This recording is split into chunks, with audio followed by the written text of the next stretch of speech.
Good morning, my friends.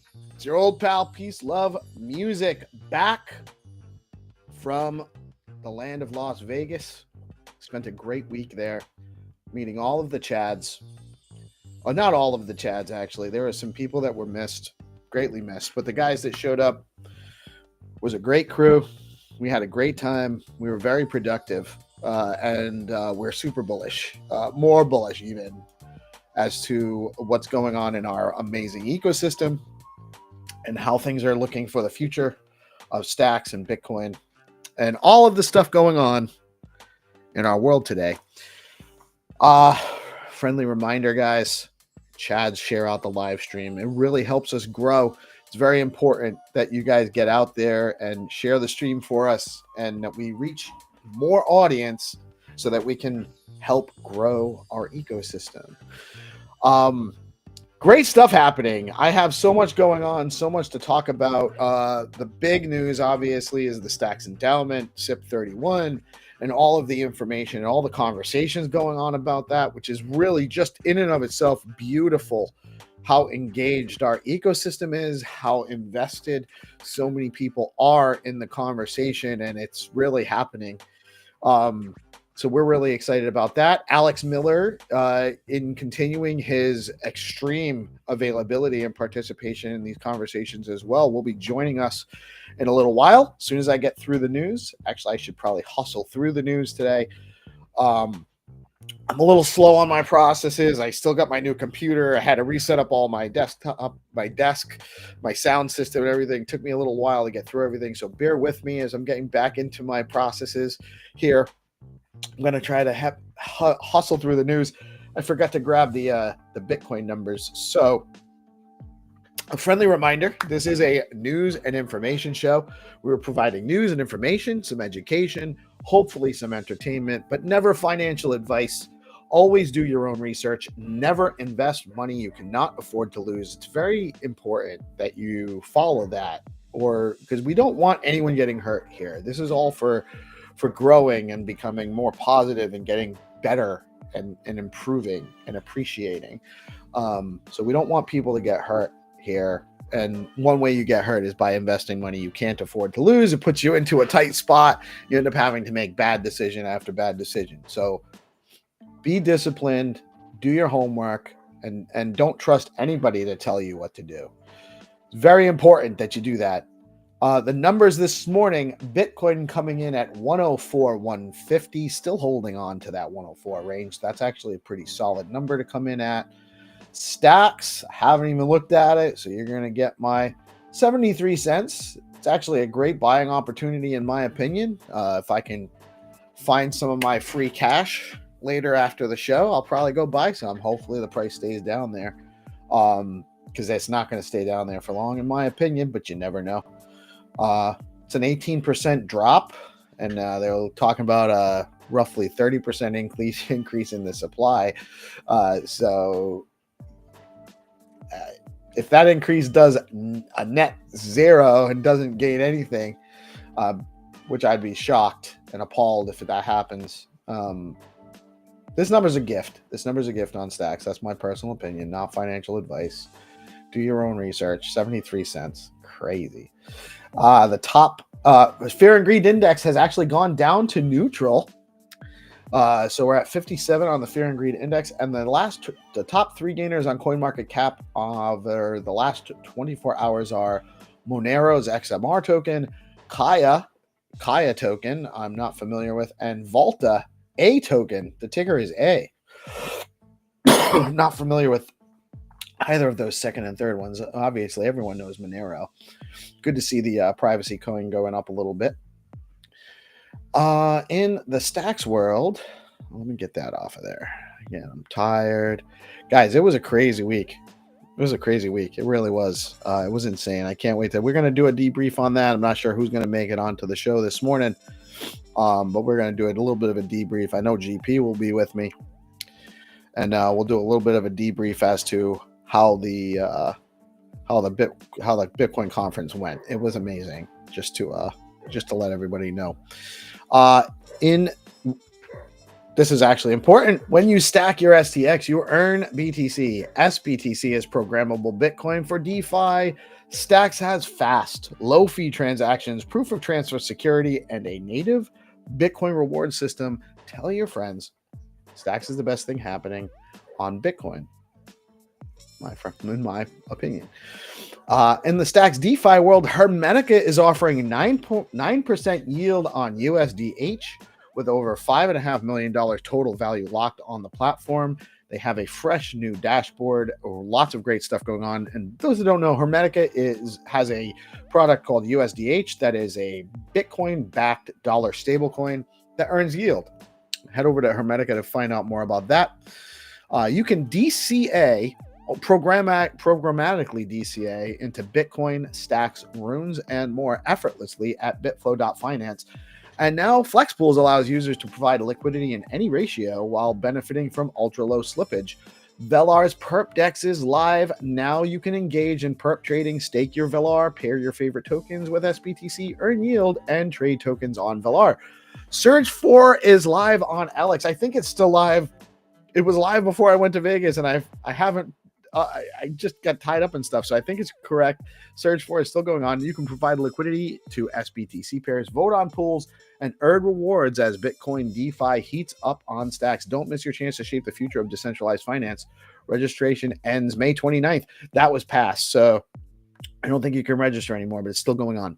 Zest is offering 4.09 yield on SBTC. That's right. You can earn over 4% on Bitcoin over on Zest right now on Stacks. Today's highest yield at Zest is 9.13% on USDA. And over at StackingDAO, you can earn 7.35% on STX. That's not right. That number is actually 8 point something. Maybe it's 8.35% on STX. With STSTX, 8.98% native BTC yield, or 8.11% with yield in SBTC with their STX BTC product. The top 3 Stacks token gainers on stxtools.io over the last 24 hours are Skullcoin, UAP, and Bob token. Actually, I'd like to see some of these newer, different projects in the top 3. Huge shout out. Huge fan of Skullcoin, UAP, and Bob. Actually, I love all these tokens. What is happening in the Stacks ecosystem today? I'm a little behind again, so let me check the events calendar. Also on a new computer, so I have to go to stacks.co. Let's see, events. So I'm going to stacks.co. I'm going to events. And the only thing on the Stacks calendar is the DeOrganized Nightly Show with GP. I know there's more going on than that. Let me go to the DeOrganized.com page and check out the schedule. We're going to DeOrganized.com or DeOrganized.media and click on schedule. And the shows for today. Looks like that schedule might not be updated too. Again, we've all been on vacation and stuff. So just going off the top of my head, we have every Monday through Friday starts with the 8 a.m. whatever morning space hosted by Binta. And that was a great time again already this morning. Chatted around some great stuff. We have the Let's Go morning show every Monday through Friday at 8:30 to 9:30.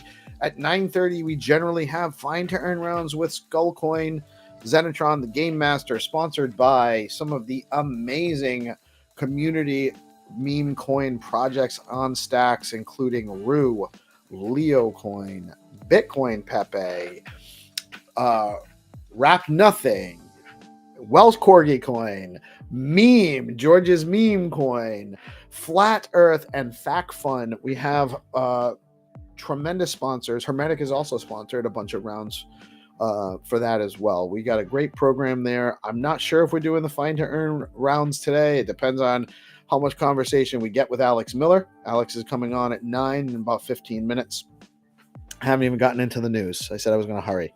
So if you have a space, live stream, or event series you want us to share with the community, head over to DeOrganized.media, create your user account, and we'll add your event to the community calendar free for everyone. And you get more visibility and let our audience know what's happening on the daily when we're not tied up in traveling and we are keeping up with our calendar.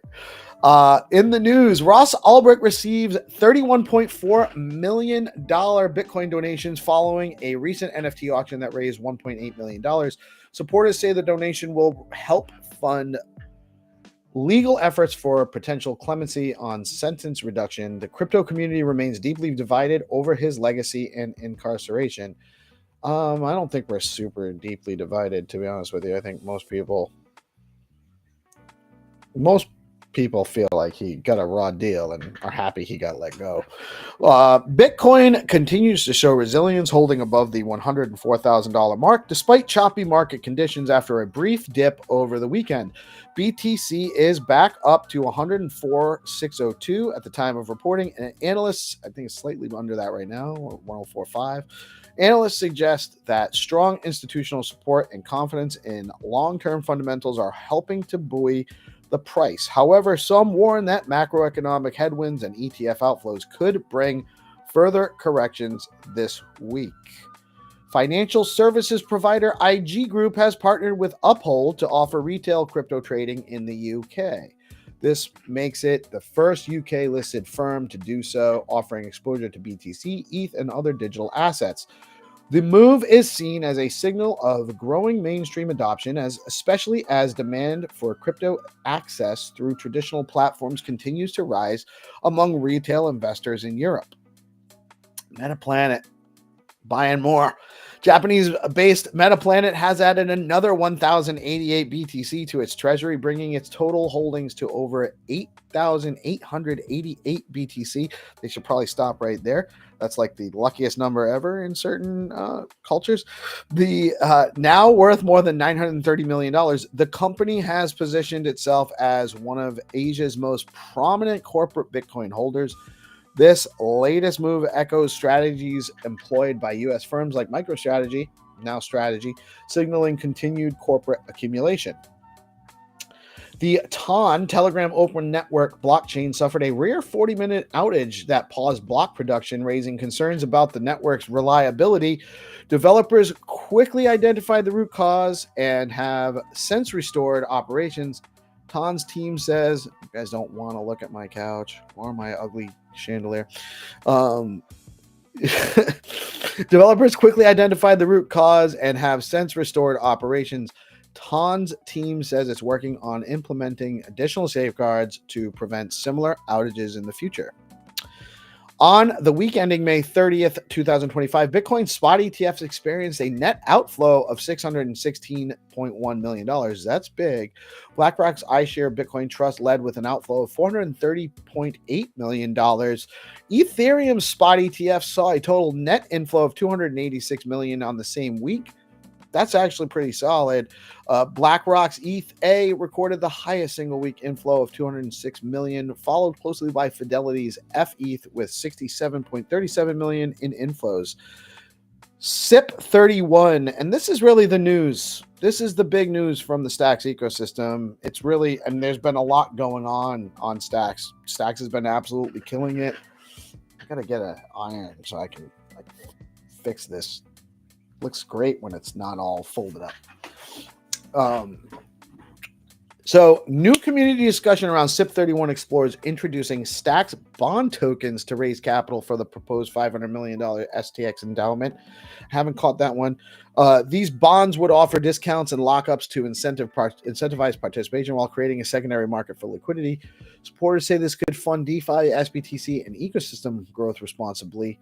Critics remain concerned about emissions precedent centralization and lack of community governance. It's not lack of community governance, just what kind of participation is going to be there and how that's going to look. A new Treasury sustainability report shows the proposal can remain solvent under a 7% annual inflation cap. Dialogue is ongoing across the forum, GitHub, and X Spaces. Also, there's a bunch of DM groups from the community that are getting involved. There's a lot going on, a lot of discussion on this. We're actually super psyched about it. With increasing calls for checks and balances and broader inclusion. And I'm actually very encouraged that this is going to happen in the right way. The community is intentionally being involved in this process. So we're really excited about that. We're really psyched about the propensity for this to really level up the ecosystem. We have just in the last few weeks, we've had the SBTC cap raise where 2,000 BTC value came into the Stacks ecosystem in a matter of 4 hours. There's huge demand for more Bitcoin DeFi coming in. We've also had recent accomplishments with the Hex Trust adoption and support for stack staking, BitGo, the Sui SBTC adoption, the Bitfinex listing, more and more things coming. And now we're going to have this big budget to help really fuel the growth of the ecosystem. Just want to shout out some of the amazing projects we have on Stacks. Zero Authority DAO launched their beta about a week ago. There's all sorts of new bounties on there. We will actually have a DeOrganized bounty coming on there soon. I just been a little slow getting that together. I'm not sure exactly what we're gonna actually have people do, but there is going to be there's a bunch of stuff on Zero Authority. There will be more bounties coming. Huge shout out to BoostX. Those that don't know, BoostX is a Chrome extension that allows Stacks transactions to happen through X, now Discord. You can actually send Stacks with as easy as liking a post. You can actually airdrop tokens to all participants in a space on X. You can actually reward posts on Discord now. And more stuff coming with BoostX. Head over to boostx.cc to find out more soon. Lord Rosar's Charisma platform and Blaze subnet has been killing it. I know Rosar was with us all week last week, so he didn't have a whole lot of time to work on those projects, but I'm sure there's going to be more to come soon on that front as well. Huge shout out to Rafa's Fact.Fun. You guys don't know, you can actually deposit Bitcoin into SBTC on there. I'm not sure what the max quantity is, but if you're looking to put a little bit more Bitcoin in and get some SBTC, you can actually do that over at fact.fun/deposit. I've done it a few times. It works well. Be on the lookout for some interesting token launches on fact.fun. BNS, also shout out STX City. I don't probably talk about it enough. I'm a huge fan of both projects. We actually are very fortunate to have two different unique bonding curve options in the marketplace, and there's a ton of tokens in the bonding curve over at STX City too. Find to earn meta is here, and it's changing the game. We love playing these games. It's been sorely missed by me, actually.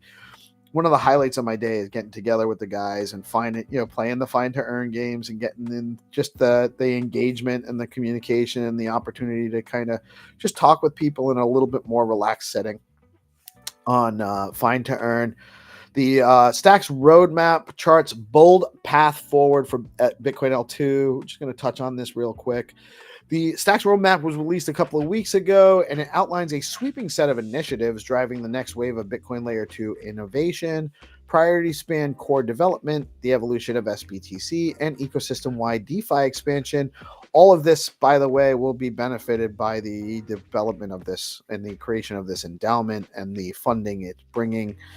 Key highlights include sub 10-second finality, clarity to WASM compilation, stacking simplification, and institutional grade custody for SBTC. A light paper later this month will unveil trustless SBTC design. That's trustless withdrawals. Withdrawals, by the way, have been open for a couple months, and there's like literally no one's trying to get their Bitcoin off of Stacks. With $20 million in recent TVL growth, Cap 3 on the horizon, major wallet and bridge integrations in Q3, and stablecoin development in motion, Stacks is positioning itself as the most advanced and secure Bitcoin L2 in the market. The roadmap reflects a community-driven commitment to scalability, self-custody, and sustainable adoption. Also, a huge shout out to Boom Wallet.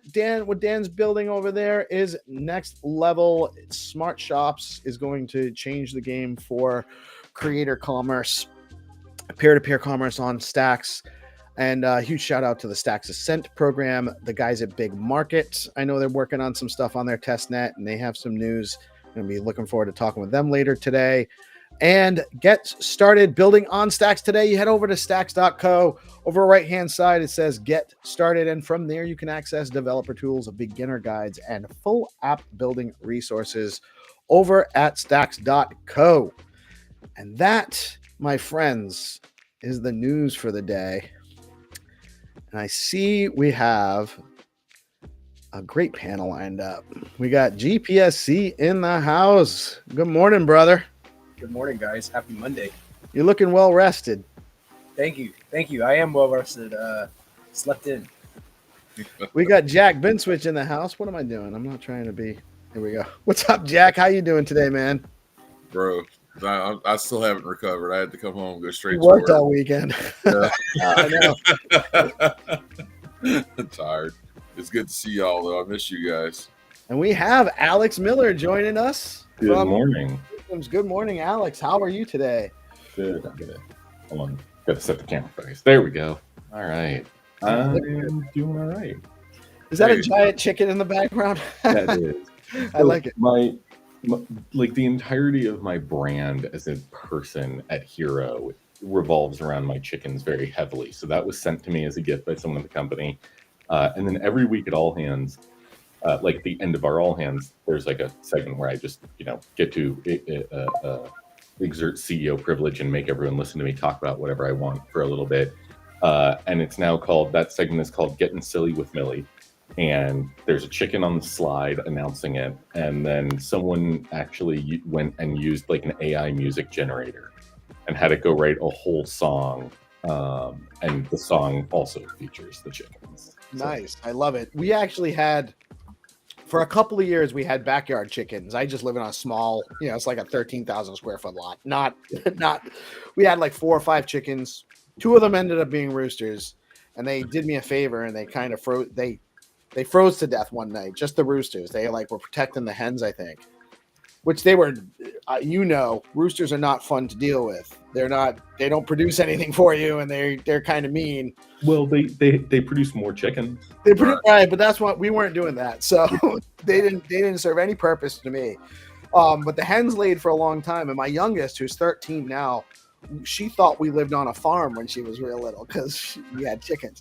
Yeah. And, a dog and a couple cats and stuff like that. So I love it. And then one morning we woke up and I hadn't probably protected my birds enough because there was just feathers all over the yard. We're pretty sure a fox got them, and Well, so Predator- you saw my Once tweet. predators find them, it's hard. You know, when the predators find your chickens, it becomes you really feel like a farmer at that point, because now you're trying to outsmart nature and trying to protect your chickens. Yeah. Did you see my tweet about this on Friday, Jeff? Like, About the fox. yeah. So Yeah. I've got a very hardened chicken coop and run, and like they're not free range chickens because we do have a lot of predators, both like foxes, raccoons, hawks, everything around here. And so, knock on wood, the chicken coop itself's pretty good. We had 8 chickens. We did have the thing where like one day, a month after we got them, as I say, one just woke up dead because they do that. But other than that, chickens are crazy hardy, right? Like we get in the middle of winter, it gets down to -40 here, and like they're pretty fine. It's crazy. But yeah, on Friday I let them out to free range, and I was sitting out there, and a fox just ran up and snagged one, and then came back and tried to snag a second one. And I heard him the second time and went over there, and he ran off. But so, gotta be more careful on the free ranging. I felt like I was like in the middle of a Looney Tunes cartoon at about my halfway point with chickens, because I'd hear a noise and I'd be running out with a shotgun, ready to shoot whatever it was. And that would be some interesting video content, Jack. Yeah, no, the chickens are great, man. You don't have any insects in your yard; they eat everything. You don't. Yep. You never have to throw any leftover food away. They eat it. We actually made a run. We had actually made a run that allowed them that was also like a garden area. They'll fertilize the garden for you. They'll eat all the bugs off of the stuff. It actually really is like kind of their waste has a lot of nitrogen in it, so you have to like watch the soil composition really closely depending on what you want to grow. Right. But yeah, no, chickens are great. Yeah, you'll get there, man. You'll be running out with your shotgun trying to find Good morning, Melanie, by the way. How are you today? Hi, my little chickens. I've missed you.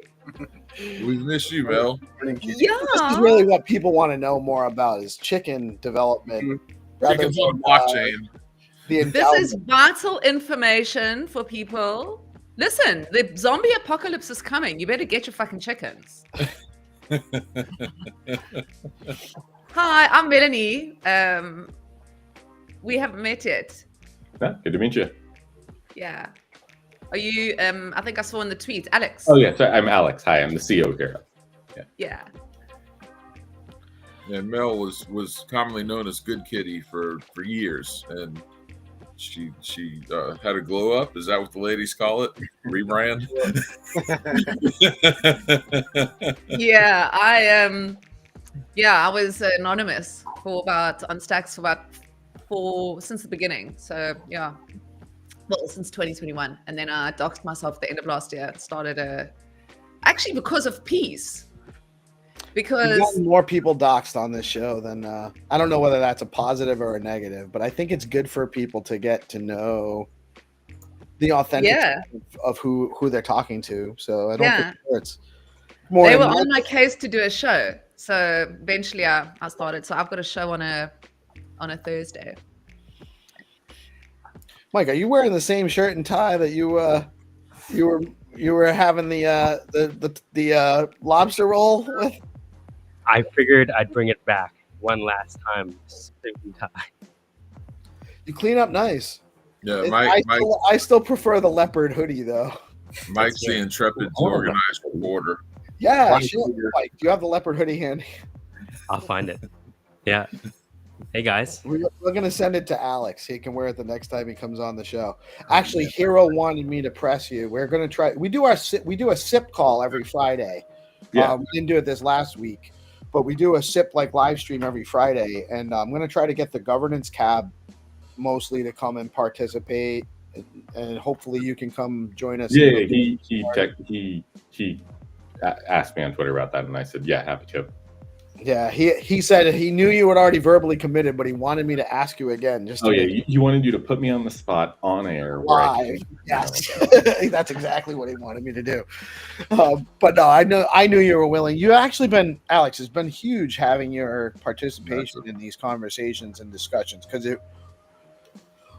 I keep hearing from other people feedback on that they finally feel heard by the the higher end, the core entities, and that's very, very important. We have, Mhm. you know, I know that there's a lot to everything, right? But your participation in this has been very, very fundamental. It's been helpful too, because a lot of people reflexively, the SIP is so long, a lot of people hadn't read it. So like the spaces have been super helpful for people to just start digesting what's actually in it instead of just reacting to, you know, other people's reactions on social media. It's been nice, very helpful. I gotta say, like, you know, this morning I woke up and it occurred to me that this is really the best proposal I've ever seen, and I want to tell you why. When I met Hero about 2 years ago, and he told me about Stacks, you know, when you encounter a blockchain, it's hard to understand what it's about. It's like, how do you explain a blockchain? And he told me that Stacks, the purpose of Stacks was to unlock the $1 trillion Bitcoin market, because capital is a wagon way through the air, and if capital is not circulating, it's dead, according to Adam Smith, right? Mhm. And if you keep your gold in your bed, the economy does not fly through the air. And this proposal essentially lays out a roadmap, right, at a very high level, because it's a draft, but at a very high level about executing on that mission of unlocking the $1 trillion of Bitcoin wealth.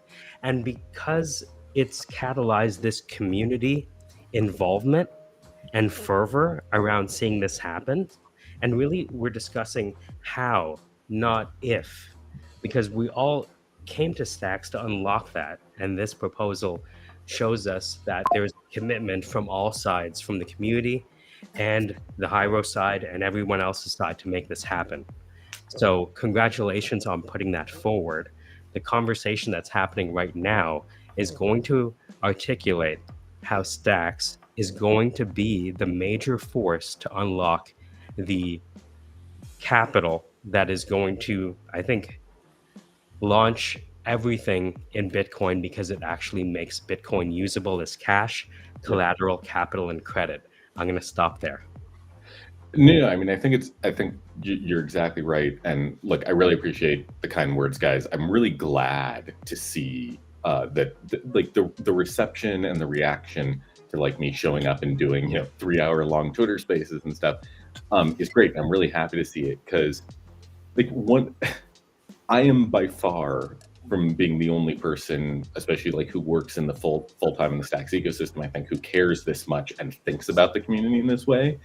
But as someone who's been a part of many communities before, and been in like this industry and things for a while, like people like to see it, I think, and I totally understand why someone just showing up and talking and like listening to those conversations and being part of it makes a huge difference. Just to folks. And so I'm really glad that like me showing up and doing that is kind of like helping that come across. So I have no idea what that scratchy background noise is. Yeah, I'm not. I've been turning off people's mics. I'm not sure who it is. So yeah, that's great. And then just to that larger point about like why we're here. Yeah, I mean, I think given the length of the Stacks project, right? Different people arrived here at different points. There were different things that attracted them to it. I will say for me, like the thing that is a big deal, I think it might. Okay, it's really distracting. Sorry. The thing for me that brought me is like I personally believe that the only thing that matters is like social mobility, and I'm an ardent, diehard like capitalist and free marketer. I do joke that like capitalism, the capitalism has this incredible ability to both create amazing things and then overdo them and run them into the ground. Fuck you, PE guys, even though you are kind of like a necessary evil in the world. But you've never seen something lift people out of poverty like capitalism and free markets have. And we are, as someone who like grew up in the US, right? I am aware of how incredibly blessed I am to have had the opportunities that I did to be able to just like start businesses and sell people shit, because we have this high trust system. You can, through banks, through the legal system. Sorry, I don't mean to interrupt. I'm from Guyana. Yeah. They didn't allow for capitalism in Guyana in the 70s, which is why I am here.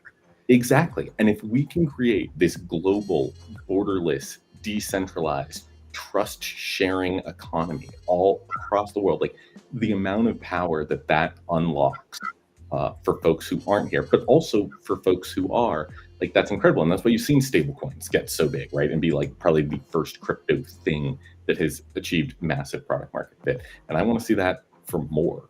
Like I said, absolutely. And so that's what kind of attracted me to Stacks in the first place, was like the making Bitcoin useful thing. And there's so many different forms that can take for things. And the way that I talk about it now, the way that I think about it now is like this global decentralized economy. I know that if you go back in the Stacks project, it was about, kind of a decentralized internet. I think that's still one form to think on it of, but I think it's much more, as we've seen today, and just the reality is it's going to be less about, say, most file storage and more, again, about transaction, about decentralizing that trust between people. And that's why, like, I'm excited about, using Bitcoin DeFi in particular as the hook that pulls it in. I want to see the entire Bitcoin economy on top of Stacks, and I think we will. But clearly, the thing that people want to do and know, it's like sending Bitcoin to each other, lending and borrowing, all kinds of DeFi markets, all kinds of swaps. Like, given how many crypto ecosystems are out there in the world, we have to differentiate, right? There has to be a reason that you think, I'm going to go to Stacks instead of one of these other, like, even if you ignore the tens of thousands, even if you just look at like the top 50 or 100, right? What is the thing we're doing differently? Because if we just try and play everyone else's game, we're not going to be successful, right? And basically going all in on the, like, look, we're closer to Bitcoin, both like ethos wise and, technically.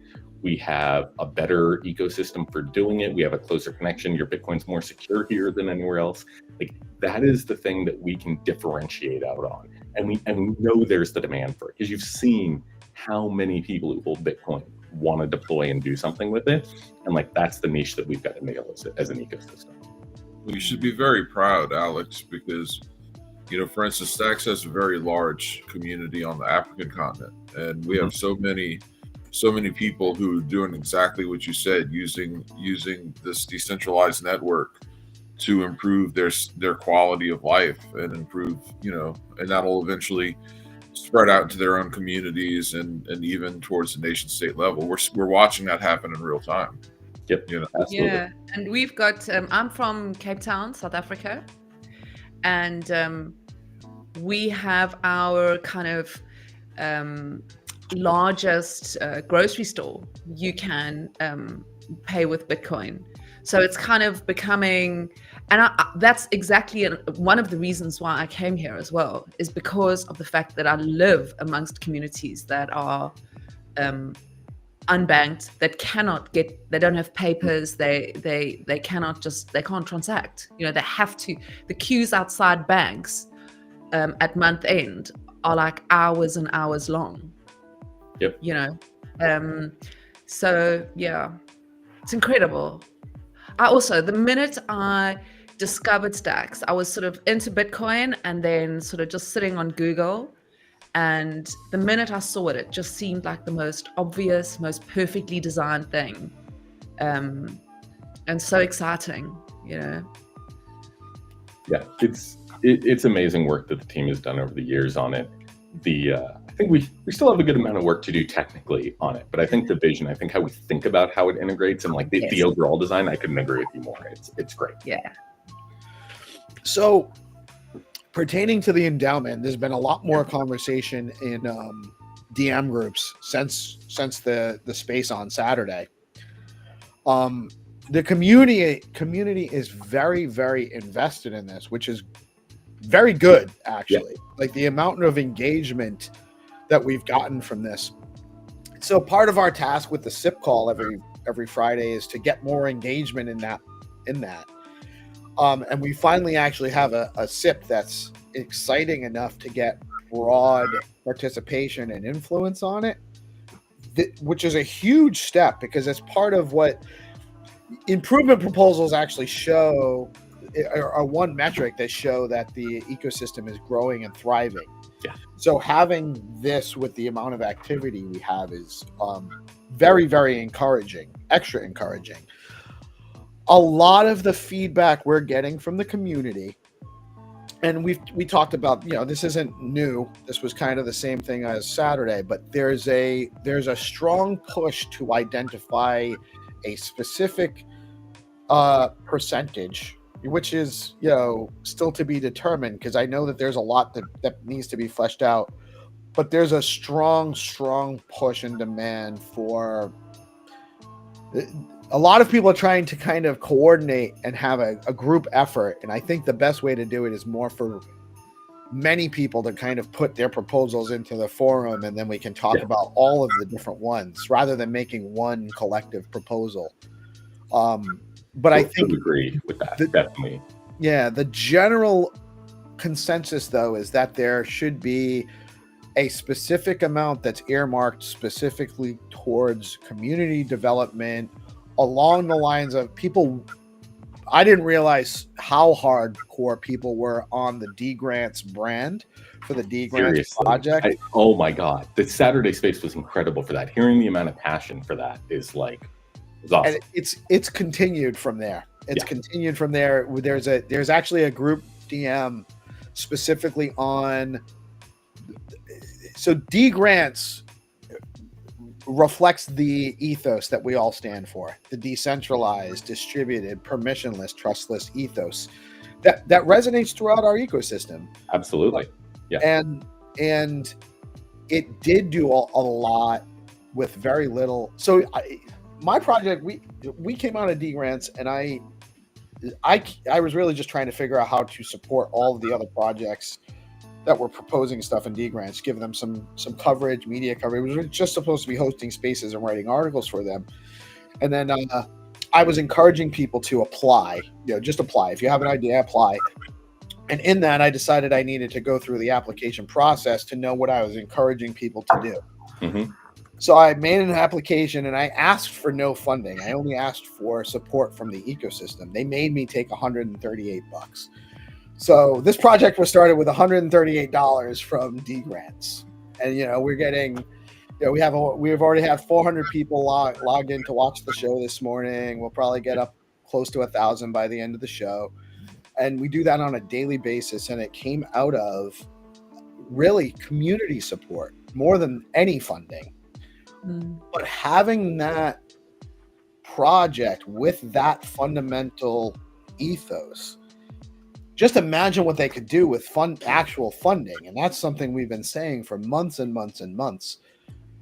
It's very important that there is some money earmarked towards the community, that the community can kind of manage and determine.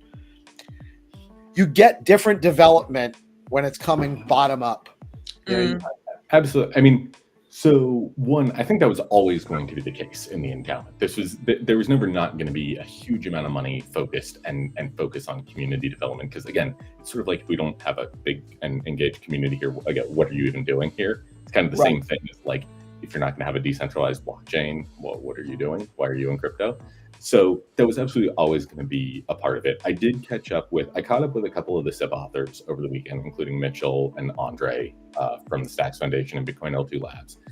We talked to a bunch of potential things there. I think actually, and I'm going to talk to them more today. I'm going to work with them on an update, like incorporating some of this language, but absolutely like put posts in the forum, please. Like absolutely put your ideas in there. And so I think what's going to happen is I think I'm going to actually ask to like sign on as an author for the SIP, as you like help drive a bunch of these updates based on like the conversations that we've been having in the community ones, and then hop on the SIP as an author myself, because I do think this is important enough that like I want to really put a big imprint on it based on all the conversations we have. And again, I want to stress, it's not like I'm pushing people in a place they didn't want to go on it. This is the place they want to go on it anyways. And like what a lot of the intent was, it's, I'm happen to be the one who's having some of these conversations. And a lot of those guys, again, as I think I mentioned on the space on Saturday, they were all in Vegas last week. So they were down to work that. And I was the one back home.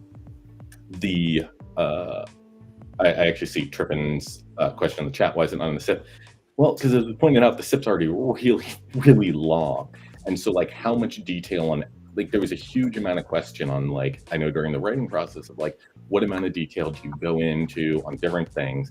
And I think one of the big goals was, okay, the most important things to dive on is what's the problem, right? What's the overarching solution, especially from like a governance and structure perspective? Because like that's the stuff that has to literally be encoded in like the bylaws and in the technical implementation. And then a lot of the details, you know, if this endowment's around for 20 years, the solutions that we implement and execute with it today are different than what they will be in 20, let alone 10, 5 or even 1 year from now. So like you do need some degree of flexibility. But I think one of the things that I really came to appreciate, again, I kind of said this on the space on Saturday, is like the more that the community feels like we have mission and vision alignment of how we're going to go about this and what we're prioritizing, the less I think people will feel the need to like have really, really specific laid out structures of exactly what's going to happen in the document itself, because they trust, like they know that we're thinking about this the right way and going in the right directions. And so I think especially like this week, like that's the conversations I want to be having, is making sure, because again, I think that a lot of us actually are on the same page, like spiritually for this, but Right. it's a matter of capturing that and making sure that alignment's very clear. Right. And my experience in the lead up to the SIP and my conversations with when they requested like my input, Jack was involved in some conversations too. Like they did reach out to us and they talked to us about this. And my conversations indicated to me that that's part of the agenda. You know, it is to support community projects, to support indie devs, to help grow the ecosystem through some marketing initiatives. It's not all DeFi focused, even though that seems to be the main focus of this. It's the only thing that was really specifically talked about in the SIP was predominantly the DeFi side of things. So I think that has that. I know that that's not all that they're intending for, but I think that until the SIP gets updated with more language. Right. Broadly. And just to reinforce for anyone who hasn't heard it before, again, the reason that the DeFi plays the biggest part is that from a strategic perspective, what we've been talking about, like that is the hook that brings people in, that makes the ecosystem big enough that everything else takes off. It's how we differentiate. Right. You don't get liquidity without DeFi. There you go. You don't get liquidity, and you need the liquidity to do everything else. And the other key is, again, all this money we're raising, it is not about like handing it to DeFi builders. It is about building the infrastructure that has to exist at the chain and the protocol level, whether that's technical, whether it's partnership like bridges and exchange listings and stable coins and all that stuff, or whether it's community and marketing based. One of the other things SIP, I'm sorry, Mike, give me 1 second. One of the other things SIP, Trip mentioned was he's asking, can the community nominate an author to participate? What I'd say is, so the way SIP authorship works is it's literally just whoever writes it and does it. So what I'd say is absolutely we can get more authors. It's not even that like the community has to nominate an author for it. It's permissionless kind of. You can go and participate. And if someone feels like they have a lot there, get in the forum, like make a lot of, the general feedback is absolutely great, but if you want to be an author, it's sort of like you have to actually go write some of the language on it, which is, again, that's like what I'm talking about, getting on there and doing with the next update for it. But if you want to be a part of that, like make specific comments in the forum, but also like shoot me a DM. I am absolutely happy if you are interested in contributing to actual language and like really being a participant on the update process. Like shoot me a DM, I'll get you in, let's talk about it, and I'll get you people in the room with some of the existing authors and see how we do it. Because yes, I think absolutely, and I kind of made this point, again, I'm just going to keep referencing points that I made over the weekend and on the last couple spaces. This also goes to the idea of like, oh, can't just whales vote this through if they want or not? No, they can't. Like, yes, can someone technically, if they had enough tokens, do that and vote it? Yes, but the engagement, the belief, the trust of the community, like that is the #1 asset of any ecosystem. If there are no people here to participate, then there is no ecosystem, and people aren't going to do anything to like blow that up on it, especially on a project as old and as storied as Stacks.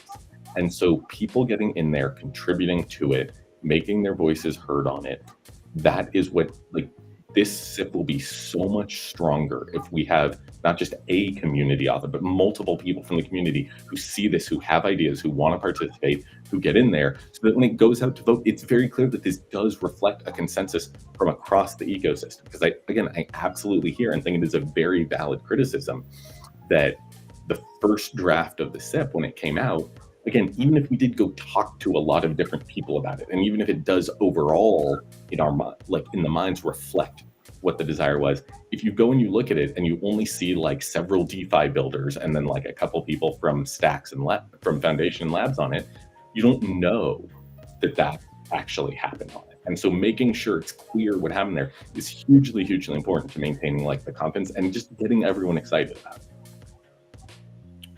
Right. So, and there doesn't have to be any one community member. Correct. There are several people that can participate, and I know that there are several talented people with good ideas based on the conversations. I've seen great suggestions already. Absolutely.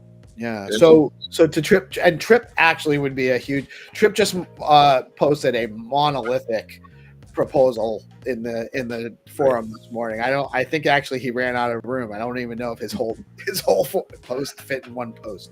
But he shared it with me over the weekend. There's a number of people that have been chatting with, and I think he's got a lot of value to add to that process as well. This is good because you can be a part of this ecosystem and you get even heard the word SIP and you don't really understand what it all is, because it's just one of those things, to your average user that's just kind of in the background. I mean, me personally, I was in the ecosystem about a year before I really had any understanding what the SIP process was, and that was thanks to Hero Gamer. He's been an advocate for governance this entire time, and so I think that this has been a great learning opportunity for people to understand what decentralized governance looks like, and or what it can look like. Yeah. And I think that for me, reading through the SIP, the thing, there's a lot of things I took for granted. Like I took for granted that this is going to help out the community, obviously.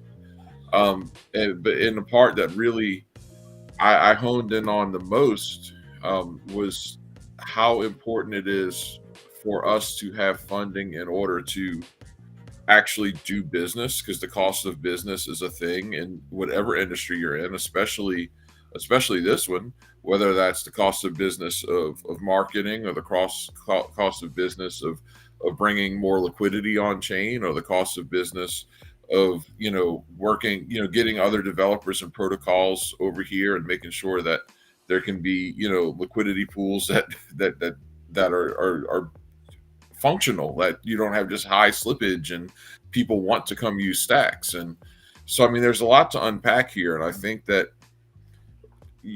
if people will go to the forum and post and just get educated and understand that this is for, if you've got any stake in this ecosystem, whether it's financial or whether it's sweat equity or what have you, it's important, and it's this discussion has been massively important. But maybe for the marketing part, because that's where the community has always been like, win marketing, right?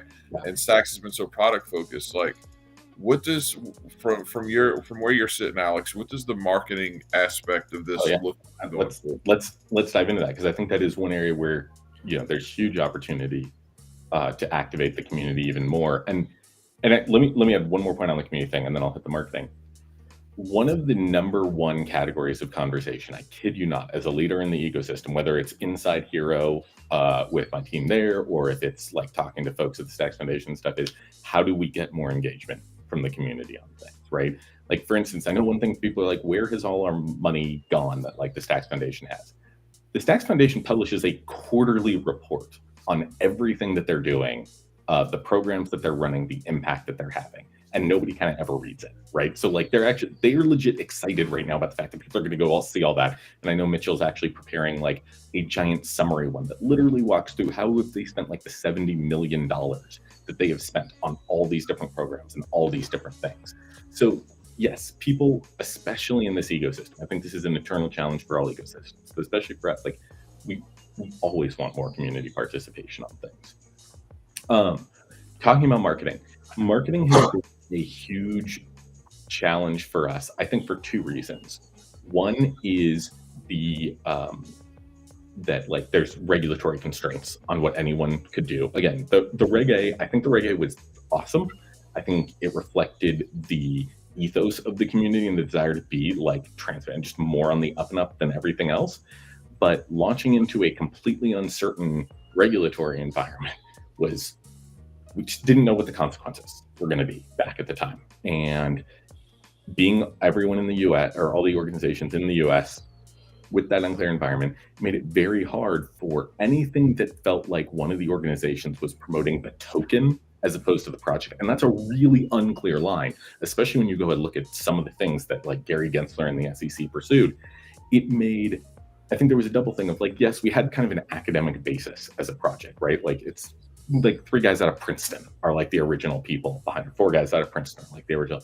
So we were a little more academic and technical both to start. And then we also had like these major handcuffs of just not knowing what could be done, being unclear in things. And so we have so much better of a picture of what can be done now. And especially with like a lot of the new structure set up. And then the one other thing is we've talked a lot about how the decentralization setup was basically decentralized on the wrong things, right? It focused on, again, as we learned from doing it. And that's what the new setup in the SIP is really meant to address a lot of, is keep the governance and the accountability decentralized and the power, because that's what's important, but, you know, organize all of the day-to-day execution. And so that brings us around to, the time to focus on marketing. Well, first best time was yesterday, second best time to do it is today. And that's on a few things, because if you think about it, like marketing and technical combined is what makes a product in a lot of ways, especially in crypto, where you need lots of people and you need participation and you need connections from other ecosystems.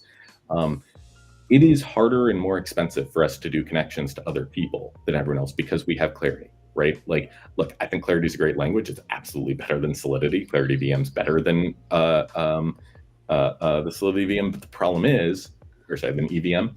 The problem is, it means it's not like 3 clicks for someone to add it, right? If you like make another token, that's just an ERC20, like it's very easy to add that. For us, you're talking about a lot of custom integration work, let alone that's just to do stacks. And then if you want to do SIP 10s on top of that, it's not. That's why we need like an entire BD team driving it. We need resources to both pay for some of the partners' costs as well as our costs in making those integrations happen. That kind of stuff goes hand in hand with marketing, right? Because you have that. So we have like the integration side, we have like the brand and event marketing stuff, and then we have the community-driven marketing stuff.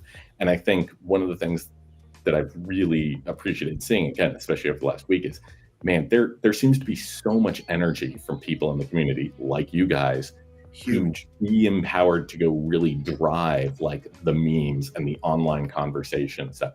And if we can level up our like community and Twitter, I will call it Twitter till the day I die, it's not fucking X, Twitter marketing game, like if we can bump that up by an order of magnitude and stuff and really drive it, like someone made the point to me over the weekend, like even the Stacks GIF game in Twitter is like weak. There's like no Stacks GIFs. We need Stacks GIFs in GIF search and stuff. Like just all of those things together is hugely important. And so I think, again, that was always going to be a part of what happened in the endowment, because you can only put so many things in the proposal or in the SIP itself. It didn't really get captured explicitly. That's one of the things that I was talking to Mitchell about yesterday that I think is absolutely getting added explicitly into there, and like noting a specific allocation for like noting that this is a thing that needs a specific allocation on it, because that is a really big deal. I think the beautiful thing about Stacks and the community and the marketing side of things is that we've had this extremely organic experience for like the last 4 years of people who have just naturally wanted to help the ecosystem and amplify the ecosystem.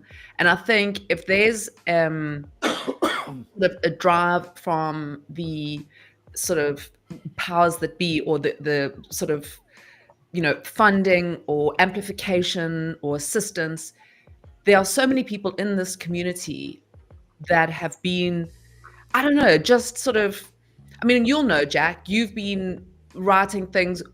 Peace started this like that for $140. I was part of the D grants, and I remember when we had that $140 left after all the allocations.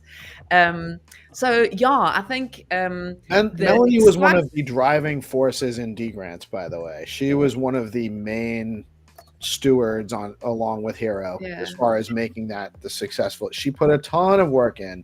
She also started a program called Stacks Link, which is another piece that the same idea should absolutely be part of the funding for the community efforts. It was to create community support for builders, tools, marketing support. Even we were trying to get people that provide legal and accounting support and stuff like that. I think the community is very organized already. We just need funding. I think we found with the D grants, the incredible thing, because I like Peace says, I started it off with Hero, on the first cohort, and we would have weekly. We started with kind of weekly spaces, and then eventually by cohort 2, we had spaces every day, and we had new people coming into those spaces on a daily basis, and it kind of just the hub inside the community was sort of palatable. It was beautiful, and we with Stacks Link, it was just an effort really because we saw it with those weekly spaces, how bringing builders together with builders and creators together with creators, but then also creating platforms for them to speak to each other. So it was kind of this, Stacks Link was an idea of creating all these little hubs. So decentralized but organized, exactly what you're saying now, is what we tried to do with Stacks Link. I built a website, I made a Twitter account, but then there just wasn't, it became almost like a full-time job for me, and I couldn't. It was a lot of work. Really exciting. I mean, I loved the D grants. I loved the energy around it. And so, yeah, I'm just so excited on that part of the SIP to hear that there is sort of, help coming for marketing, and just hearing these other voices like yours speak to us. It's very empowering and very, very exciting. I'm so glad to hear it. Very great. By the way, how do I make something appear in the chat? Oh, you can. So our chat or the main chat? Okay, what I'm going to say is, if you go to Alex, go to @AlexL, and this is Trippin. Go to @AlexLMiller on Twitter. My most recent tweet, I am just linked to the Stacks Foundation site where they list all of this. They have there's a site, the Stacks Foundation recaps, reports, goals, and more. So it lists all of the recaps and goals that they have for each quarter. It lists there's actually a link to a live Notion database that is all of the Stacks Foundation OKRs and what they are doing against it. So there you go. If you go ahead. Yeah, there we go. Perfect. Hit that link. So this site, this is what I was referencing. Like, and you click on recaps and reports, there is multiple blog posts like every single quarter that if you hit that recaps and report, there you go. That breaks down everything that they do. If you scroll back up and you hit the OKRs one, you'll see there's an embed OKRs goals. There you go. Like, it literally shows what all of their OKRs are on it. I am not sure there is a more transparent foundation about everything that they do and what they are working on than the Stacks Foundation is. Stacks has always been trying to do things the right way. And So again, sorry, yeah, keep go ahead.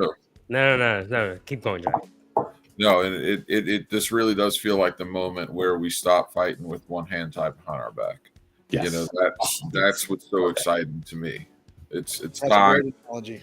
Yeah, it's time to just roll, and that's why we're so passionate about what's happening right now, and just ready to go, because we have a better product, we have a real community, we have all the wind is at our back, and now's the time, and Yep. we just press on the accelerator. Yeah, I couldn't agree with you more, and this is what I was saying. Like, nothing makes me bullish like watching the amount of engagement around the SIP. It's so fucking bullish. We have been waiting for this for so long. I think you're going to see people like you for so long. We felt it was like the community, and then sort of trust machines, hero, all of that. And it just felt like it was so disconnected. And all of a sudden, it just feels like we're coming together in this, I think for the community, it's really Rocky comeback. Rocky! What it is. Yeah. By the way, to trip in your question with Jesse, he's always been around. He's just, Jesse's a little quiet in the background. But actually, if for anyone who remembers, on like Thursday or Friday, whatever, after the SIP got released, the forum went down from everyone trying to. Jesse's the one who got it back online. So. He was in Vegas too, wasn't he? Yes, he was in Vegas. I ran into him there. Yeah, I love Jesse. Great dude. He was busy and tired. That's probably why, though. I think it was Thursday that I saw him. Everyone who's in Vegas, like they were busting their hump in Vegas. They were still dealing with other stuff too, like back on the home front as well, trying to keep everything moving forward. So yeah, there was a lot for people to do there. It was by the way, Stacks represented extremely well. At the conference, there was a line of people at the Stacks booth every time I walked by there. That is the reports I was getting as well. It was excellent. The Stacks Speakeasy event was the most classy event I went to. It was a big boy ecosystem event, in my opinion. There was a lot of other cool side events that we went to. Shout out to the Tiger Mansion, Liquidium, Bitflow trio party. That was amazing. But honestly, I think the best event was the Stack Speakeasy. And there's just so much. Stacks just keeps killing it across the board. So first off, please stop trying to make me like a little bit sad that I wasn't there. I know, FOMO. We got to go to DC and go talk with the politicians. So yay, Alex. I'll give a shout out for anyone who hasn't met Shannon, who runs events at the Stacks Foundation. So she's awesome. Shannon's been here for freaking ages. She's been in this ecosystem longer than I have, or definitely working full time in this ecosystem longer than I have. She is amazing. She has incredible taste, which is why you get things like the Stacks Speakeasy. It was amazing. She greeted us. She greeted us personally. She guided me in. She got us all set up for getting into the event. She was actually instrumental in us getting press pass access, because I was like, "Hey, can you guys help me get just a ticket to the event?" She's like, "Have you applied for press pass?" And I was like, "Oh, I didn't even know I could do that." And then so lo and behold, we got in. We got in on Industry Day because we got passes, and she's incredible. She is absolutely great. Shout out to Adam and Ileana too. Yes, Adam, Ileana are absolutely wonderful. Obviously, Kenny on the DevRel side of the foundation. Right. And I think this is the thing that people don't appreciate enough. Like, the Stacks Foundation is like 13 people. Even Hero, we're like 35 in here. And this is, again, when people are saying like, why are you asking for all this money and stuff? This entire ecosystem. Sorry, there's like a deer. Yeah, it's a deer. Okay, it's not a fox. I have to go shoot. This entire ecosystem has been run on a staff size and a budget over 5 to 8 years that other major ecosystems are in a single year. Like the impact the Stacks Foundation has with 13 people and like $5 to $10 million a year is insane compared to it. And I think one of the things that's really important, and again, I don't think is captured enough, but you've heard Mitchell talk about, if you were on the town hall on Tuesday when the SIP rolled out, and I think I'll talk about it more this week, and again, Mitchell, like, incredible OG for Stacks. The guy's been here at least 8 years working full-time in the ecosystem. Like, nobody really cares quite as much as this guy. Maintaining that efficiency and that impact is a huge, huge priority for him, for me, because, like, again, I think it's part of what makes us better and has gotten us to the point where we are. But at the same time, like, we're hitting the point of we need to, like, invest in certain other things, even if it's really important to maintain that scrappiness overall. Right. And so that's part of it too, I think, is that there's such a huge amount of money that we're talking about with this endowment. Yeah. It actually changes the face of a lot of everything's been kind of bootstrapped. Even when you're talking about $10 million or whatever for an annual budget for an ecosystem and all that we're trying to accomplish, that's a very, very small budget. Yeah. So the endowment is a huge step up in far as funding. Yep. And I think the biggest concerns, I'm not concerned that there won't be enough money to go around. And I think that everything that needs to get funded and is worthy of funding will get it. I know one of the other concerns is the potential for it to become just a centralized process as far as where the money gets spent, and or is it going to be separated from the governance and that kind of thing.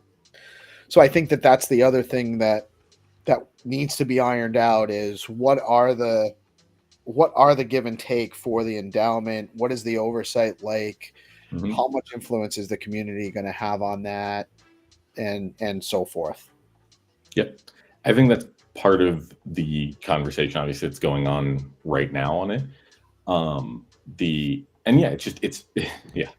balance, the give and take, as you pointed out, right? Because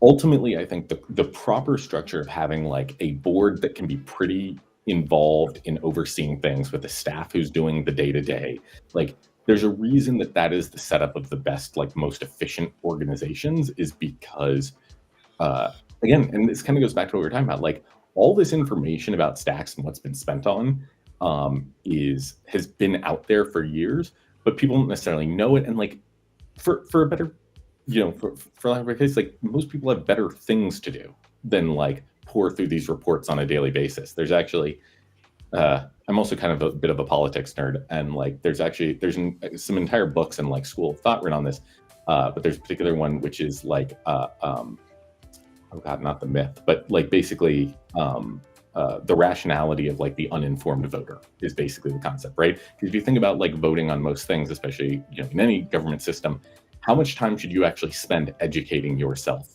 on something where your vote is one of 100 million? Right? It's actually not rational to, like, spend days and days and days educating yourself for a presidential election, and that leads to actually part of our problems in the U.S. And so that's why I think, like, delegating that responsibility to a smaller group of people who it is their obligation, it is their responsibility, it's their duty to be really educated and think through and do it, but who are still back talking to the community a lot and making sure they understand, like, what's important on it. And where we all have this shared view of, like, where are we trying to get to? What's the, like, general principles we're against here? Like, that is the way, I think, to create a setup that is both reflecting the will of the community and is accountable to them, but is still able to move really fast and really effectively in executing against it. I think as well, it's very much what StacksLink was designed to do as well. It was to put somebody in each of the kind of where communities need, or where anybody in the Stacks ecosystem, both coming in or within, that we could have sort of a leader in each of those fields, but not somebody who is going to just tell everybody what to do, but rather get information, put it in little bite-sized chunks, feed it into the community, get information back from the community, just really little hubs, I think.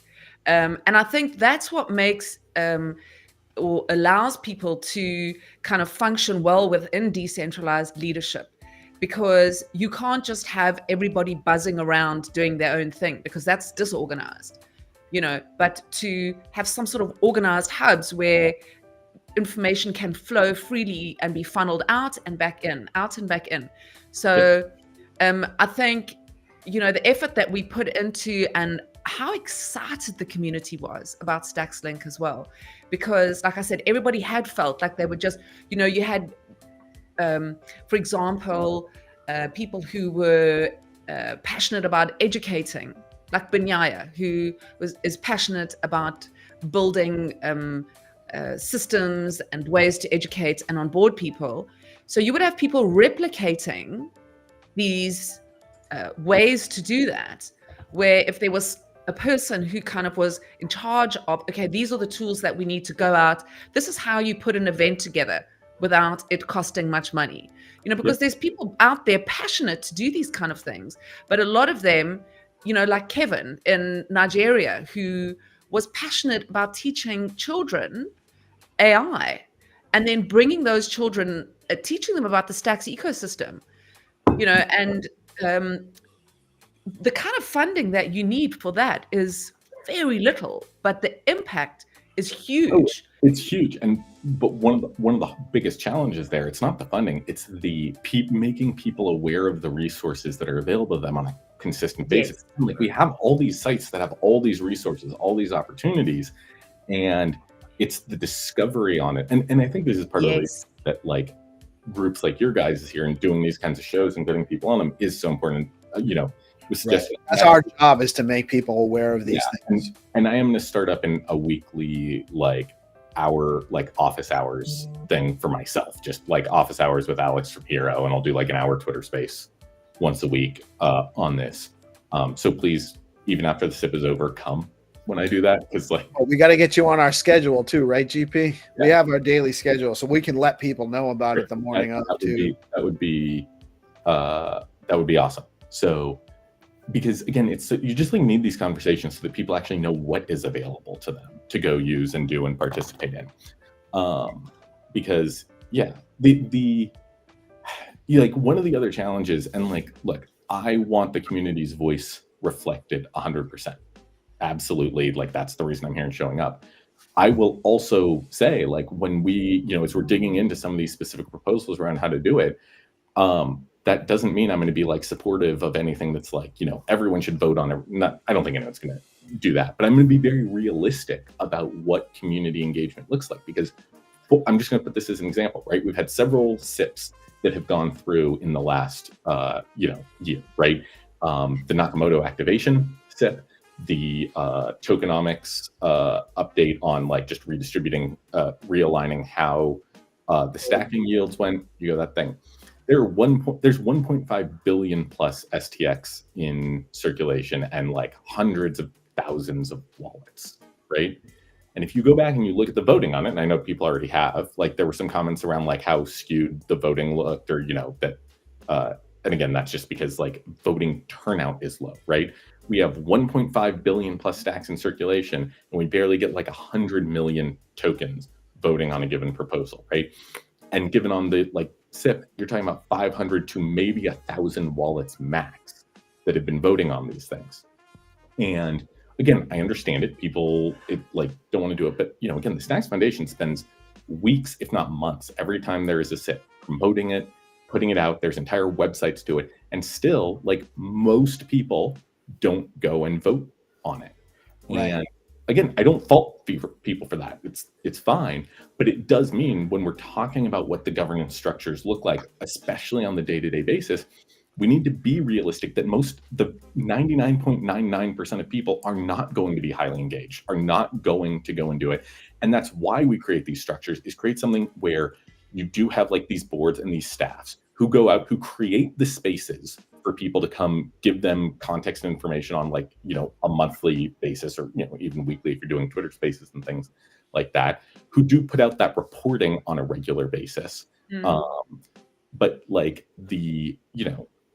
again, we've seen the thing of like, hey, we want to see every contract before it's signed. It's like, okay, but no one's actually going to look at that, right? You're going to ask the team to incur millions of dollars of overhead and massive delays on an ongoing basis for things that people never look at. And so instead, what we should be doing is super transparent annual reports, good quarterly updates, and then as many things transparently on chain as possible.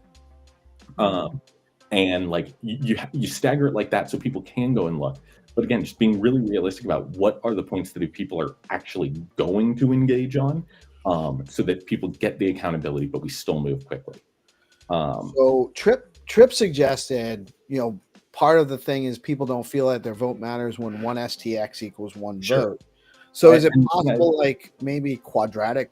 A quadratic. Well, so the idea is, what's the alternative on it? Like, and I say that for a couple reasons. I'm not trying to be glib there.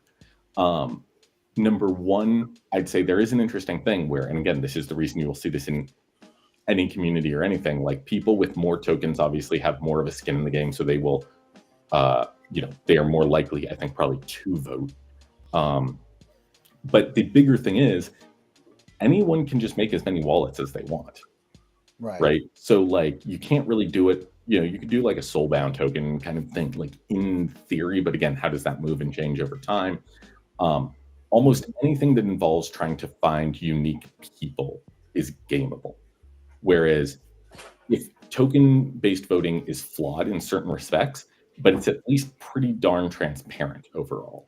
And that's where I come back to just because a vote passes doesn't mean it like, even if someone has the ability to totally control the vote, if they do it in a way that is not reflective of the will of the community and doesn't make the community feel bought in, everyone will just leave and they are left up shit creek because there is nobody there, right? What do you call a leader without, a group of people following him? A guy out taking a walk. And it's the exact same thing here.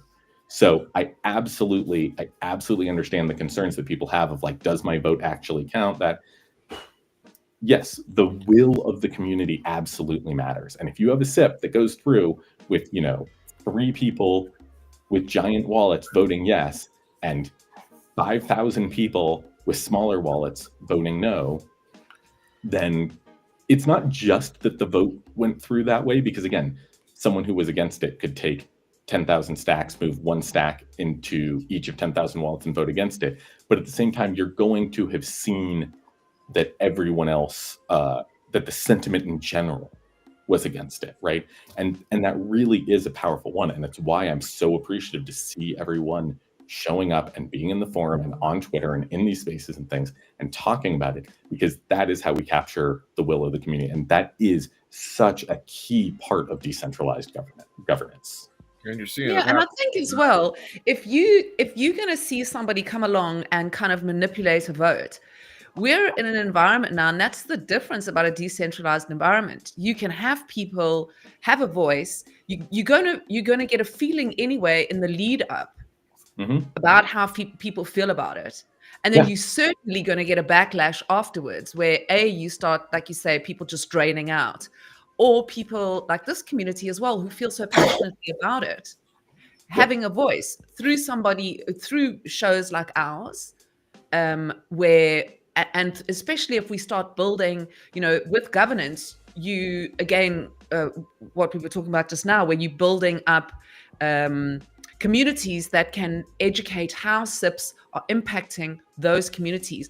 And that's why something like StacksLink is so important, because you make sure that each community is educated, each community then feels empowered, and they understand on a very basic and easy level. Because I think even before we started doing these SIP calls, nobody was really voting, because nobody, even like Jack said, it took him a year before, we were all in the ecosystem. We didn't even know, we just heard about the SIPs. It felt like something the developers were doing, like it was just over there. Well, we're still trying to work out the process for, like, the SIP gets proposed, and then we're trying to Like, how long is the debate for before it goes to Mm. a vote? What kind of education process is there? And get out the vote awareness and stuff like that. That's all stuff we're working on with Hero and the foundation right now, is to get more SIP awareness and more engagement. Mm. But I think this SIP here is so huge. It on its own weight has generated a ton. It's extraordinary. Right. Yeah, it's taken every I've effort. not seen anything like it. Yeah, every Right. SIP effort leading up to this has paled in comparison to Yeah. the education that's come out around this one. Even Nakamoto, right? I mean, this one's massive, and it's Well, because there was no controversy. right. There wasn't a whole lot of discussion Fast about facts. Nakamoto. Everyone wanted fast blocks, and so there wasn't a lot of discussion to be had. It was just more technical stuff. Yeah. This is a huge. Nothing like this has happened so far. So You're right. So it's a really big moment because Bitcoin is now valued at trillions. We couldn't say that for much of the life of Bitcoin. However, even though it's valued at trillions, the reason you need to have a Bitcoin Vegas is because the political, legal, what the that's me. My sister's burning breakfast. in the other room. Is that your smoke alarm? Fortunately, it only went off for a second. That was so piercing loud. I thought it was mine for a second. Right. Yeah. Same. I'm sorry about that. All right. So hold on. So you're right. I know we're coming up to 10 o'clock, so I'll just say this. So we're in a big moment right now. Bitcoin is valued in the trillions, but the reason you need a Bitcoin Vegas is because up until this point, we did not have the political, legal, and regulatory support you have for the proliferation of Bitcoin as we have it right now. And so Bitcoin is at this crucial moment, which won't happen again. This window of opportunity doesn't wait for us to seize the moment to have Bitcoin proliferate as capital, cash, credit, right? And so if we can do that now with stacks, what that means is we have the opportunity to prove that capitalism and democracy can work together.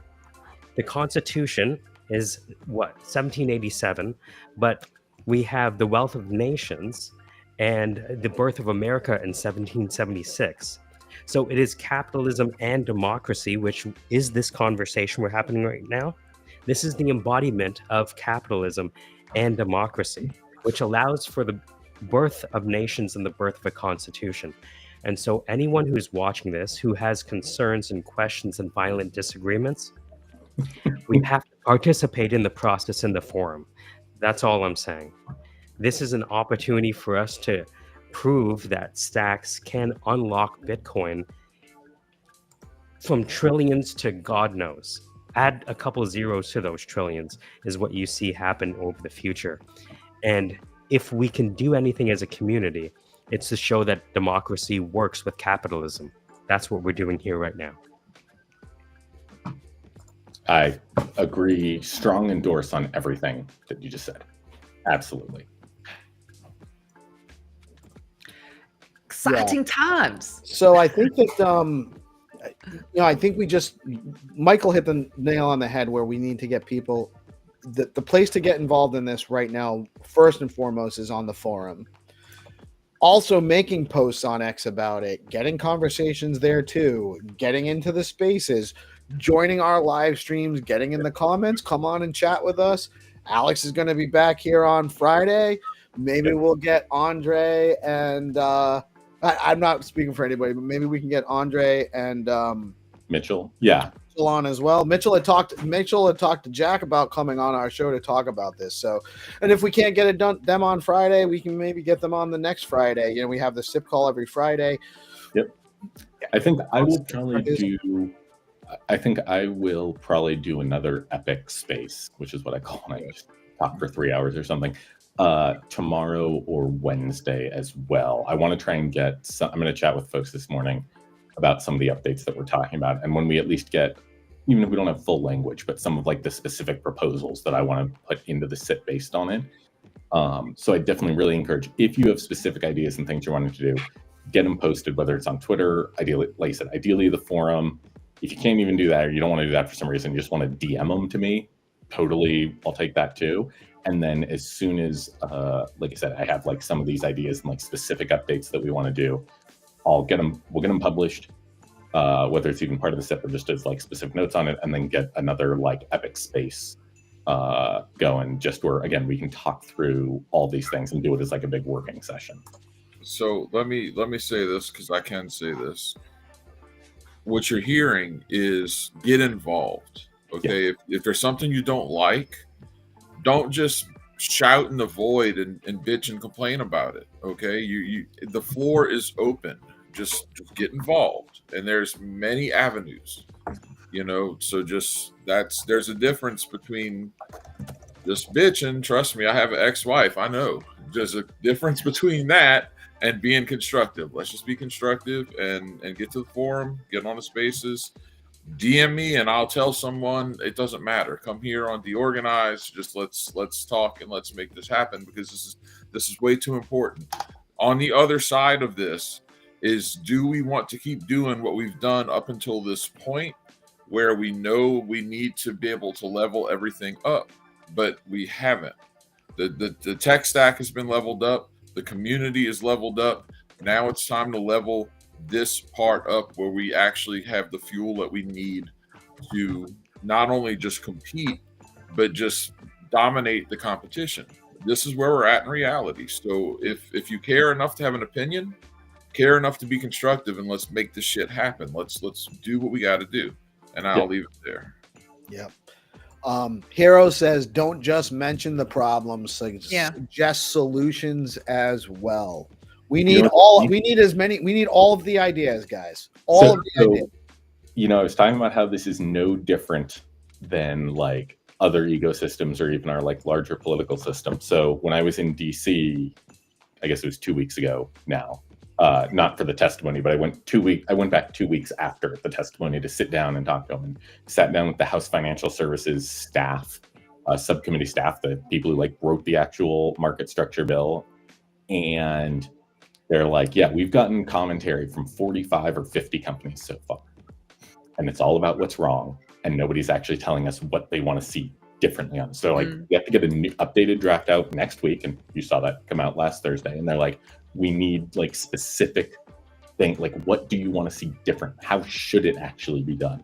And so like, for instance, one thing is, if you go back and you look at like what the original definition of like the protection for self-custody was, right? In the original draft of the bill, it was basically that FinCEN and that Treasury can't prohibit using a self-custody wallet. That's a pretty low bar. There's a lot they can do to fuck with it. And if you go back and look at it now, there's still some changes we want on it. It is much more protected. It basically says that we have a right to use self-custody, which is a much better thing. Right. And like, I can go pull the email where I was like, here is like the language I'd like to see. And they didn't use my exact language, but it's at least much more in line with it. I told them what I wanted to see out of it, not just what was wrong with it. So what's wrong with it is helpful if you frame it in a way, but especially if you can say, here's how, or here's what I want out of it. Even if you don't know what the solution is, saying, here's what I want it to feel like, or here's the principles that I'd like to see it follow. That is at least helpful in a way. Could we have sort of spaces that target specific topics within the SIP and what we're doing? So say, for example, we have one for the D grants, or one for marketing, or one for whatever it is, then we have almost call it like a suggestion box, and people can start putting things, because I know with the having the forum and that, there's a lot of community members that I don't know, they don't go there. Even with the D grants, we found that it was so difficult to direct people to GitHub or direct them to documentation. It's kind of like they've got attention spans of a tweet. And I don't mean that in an offensive way. I just mean I agree. And look, I know the bar for participating is high. Like, it can feel very hard or intimidating to do that. Yeah. Totally. I'm very down to that. Part of my goal with the Saturday space I did was trying to do a very like working session on it, and like, let's come up with specific things, which it didn't end up quite being that, but it was very valuable in another way. So that's good. I'd still like to do that kind of space. I think and in fact, frankly, doing it as like a live stream like this, where we can actually like screen share the docs and be looking through it, is potentially a really good way to do it. So I would say, let's talk about that for like this week. One thing I want to be careful of is not getting too detailed in some of those conversations, again, about the solutions. Like we're talking about making something here that is a 10 or 20 year project. And so the tactics of today don't necessarily match what they'll need to be. And again, like I want to make sure that people feel like we are aligned at the high level and that the overall structure is right. But like one thing I'll just say I'm generally against is like getting too specific about allocations to specific things, right? Like even the budget that's in that SIP right now, it's an indicative or it's a planned budget. It's not like we can only spend 12% on this or whatever. Reason for that is I grew up in a small state that most people have probably never heard of called California, and not exactly known for its lack of political dysfunction right now. One of the challenges that California has, and again, I'm not against community governance. I'm a big advocate of it. Obviously, that's why I'm out here. But because of the proposition process in California, over the years, everyone keeps running initiatives that allocates out money to their chosen thing, right? And what it means is that all this tax money is collected that goes to specific things that were decided 20 or 30 years ago and are no longer relevant, but constitutionally, they can't change it, right? And so the percentage in the general fund keeps going down every single year. You see this at the federal level and like with the Doge attempts and things, right? People are like, yeah, let's have Doge and cut.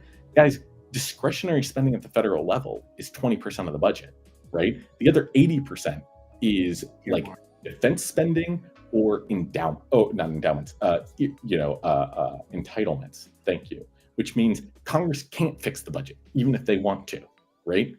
And I mean, without touching entitlements, which they've, again, kind of specifically made it hard for them to do.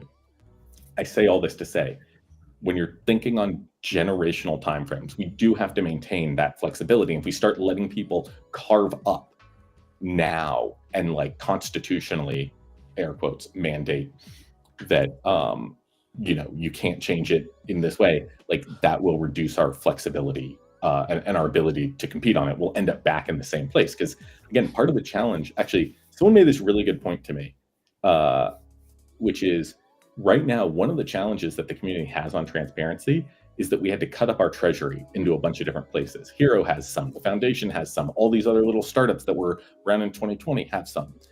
It's really, when 10 million stacks went to or 5 or 10 million stacks went to 5 or 10 different places, right? It's a lot harder for the community to monitor it and understand where that money is going, especially because they're private companies, than if it's all in one big pool and gets doled out from there with clarity and transparency on that. So again, like actually pulling everything together into that one big pot there and having it go out from there is part of the transparency argument there, right? And you'll notice in the SIP, it says there will be a primary mint address, right? Where all of the funds flow through for it. So the community won't even have to guess where the funds are, because every single STX that's hitting it will go through that wallet and is going to be monitorable on chain. And you'll be able to see, okay, it went out to this address, it went out to this address. Amazing. With the reporting that'll be done. And again, we're never going to be able to issue every single contract, because if you want to bring Tether to the chain, let's say Tether is not going to allow you to release the contract that, and I'm not trying to pick on Tether here. No company will. Every contract has NDA clauses in it because companies don't want that kind of things released. It's just the way the world works. But you'll at least be able to see, hey, this money went from the hit here and went to here. This money hit here and went to here. And I think having that kind of transparency on chain is amazing. It's an evolution for sure versus what we have now in current society as far as tracking funding. Oh, absolutely. Absolutely. This has been amazing. I can keep going all day, but I don't want to tie up anybody's time. It's past the 10 o'clock hour. I think this is great. I would love to do more of these things. I'm going to give everyone a chance to say a final word before we wrap it up. So, you know what? I'm going to start with GP. GP, what do you got for us? Yeah, really, it's really encouraging to see the community kind of get active and mobilize behind this SIP. I think it's a really important time for Stacks, and I'm really excited to see what comes from it. Um, I like to see that you're getting active and talking with the community, Alex. It's got me feeling very bullish. Um, Good times ahead. Melanie. Yeah, I'm just super happy to have met you today, and also just super amped for what's ahead.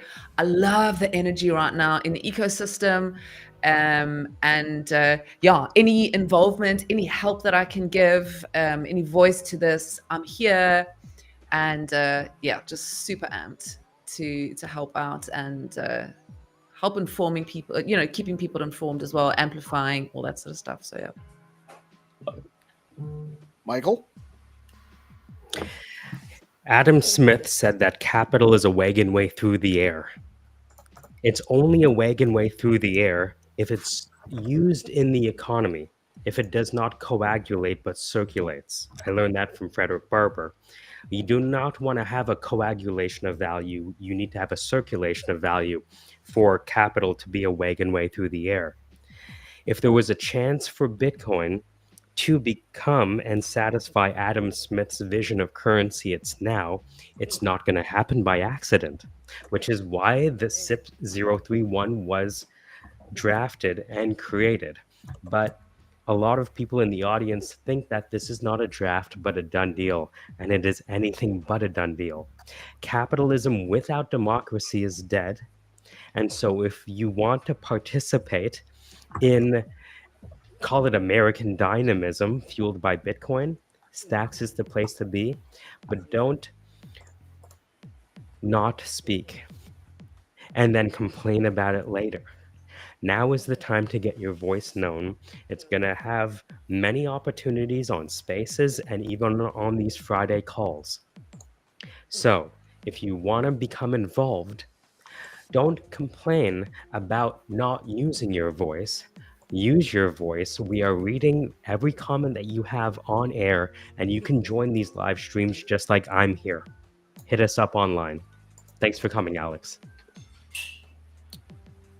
All of these sentiments I agree with. I think this is a tremendous, tremendous opportunity for Stacks. It is the most bullish thing amongst a bunch of bullish activity that's happening in our ecosystem over the last 6 to 8 months.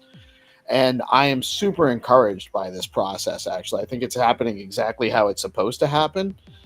It's very well designed. Like Michael said, this is a draft proposal. The SIP process is to make the proposal and then talk about it and come to a consensus out of that. And this is exactly what we're doing. The core entities are listening to us. They're participating and they want our input. They want our feedback. They're asking for it. And this community is responding, but there are a lot of voices that might still be a little bit shy or unsure of how to participate. And the answer to that is just do it. It doesn't matter where. Obviously, the forum is the preferred place to get seen and be more fully in part of the conversation. But also, we're only a DM away. If you have concerns and you don't want to make it public, let us know and we'll bring it forward for you. We can help participate that. The more participation in this, the better. And I'm not sure what that means, Jamie. Jamie's a good friend of ours too. I'm sure he'll have plenty to say on this.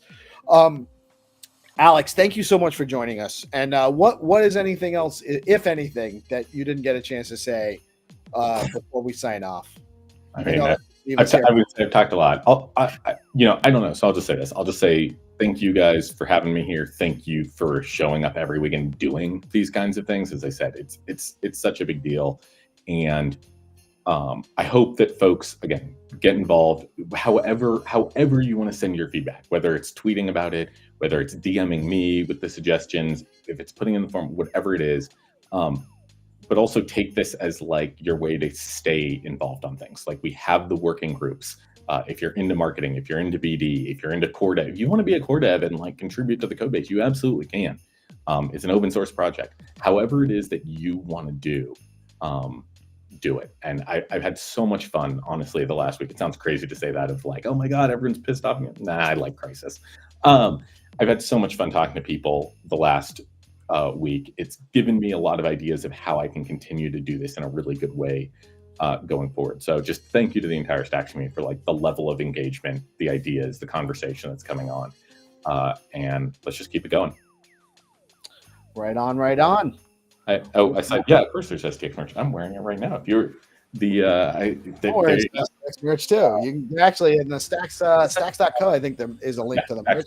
Stacks.co has it. And then of course, if you see it, at events and things, there's tons of merch and stuff that's always good. I'm wearing my stocks, my stack socks right now. Stocks. That's what I call them. Your stocks. But yeah, if you go to stacks.co/shop, you can see all kinds of different merch. Right on, right on. Cool. Thank you guys. Thank you, Alex, Michael, Melanie, GP. It's been another amazing episode of the Let's Go Good Morning Show. Possibly the most impactful and important one we've had to date. Look for more coming. We will be back at GP's got his show tonight at 7 p.m. Make sure you guys tune in. Mel's going to have Bitcoin and Beyond on Thursday at noon. And we will be back at you tomorrow morning at 8:30 a.m. Eastern Time. We will be resuming Find to Earn rounds with Xenitron at 9:30 a.m. tomorrow. I am PeaceLoveMusic. We are DeOrganized Media, coming at you live on BitcoinLive Decentralized Broadcasting every Monday through Friday. Thank you all for tuning in today. Peace out.